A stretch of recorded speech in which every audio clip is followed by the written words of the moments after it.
হয়। হ্যাঁ, ঠিক আছে ঠিক আছে, তাহলে কাজ করো, আমি একটু গঞ্জ থেকে ঘুরে আসি।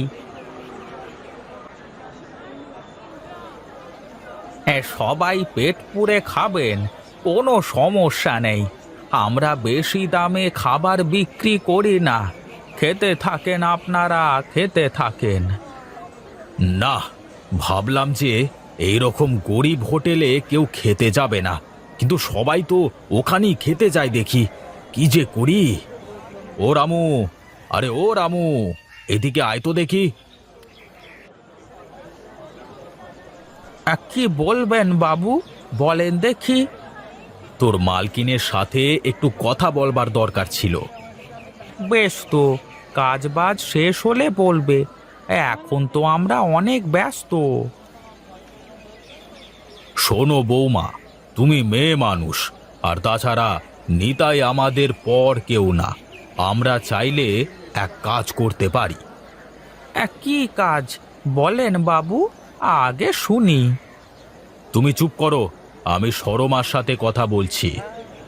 রামু কাকাই আমার গার্জিয়ান, আমার সাথে কথা বলা আর ওনার সাথে কথা বলা সমান কথা। সে যাই হোক, আমি বলি কি, আমার তো চেয়ার টেবিল হোটেল সবকিছুই আছে। তুমি যদি আমার হোটেলে রান্না করো, তাহলে আমরা দুজনে মিলে একসাথে ব্যবসা করতে পারি।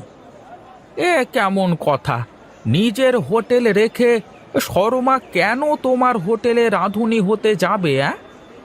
এই জন্যই বললাম, কর্মচারীকে বেশি লাই দিতে নেই। আপনি আবারও ভুল করছেন প্রতাপবাবু, রামু কাকা আমার গার্জিয়ান। আর হ্যাঁ শুনুন, আমি আপনার কথার সাথে একমত হতে পারলাম না, আর আমরা কালই আমাদের হোটেলে চেয়ার টেবিলের ব্যবস্থা করব। চলো কাকা। আমার কথা হলো তো বৌমা, দেখো এখন আমাদের হোটেল কেমন চলে, আর এখন তো নিতাই বাবাও সুস্থ হয়ে গেছে। তুমি আর বিনয়তা যদি পাশে না থাকতে, তাহলে আমার দ্বারা এত কিছু করা সম্ভব হতো না কাকা।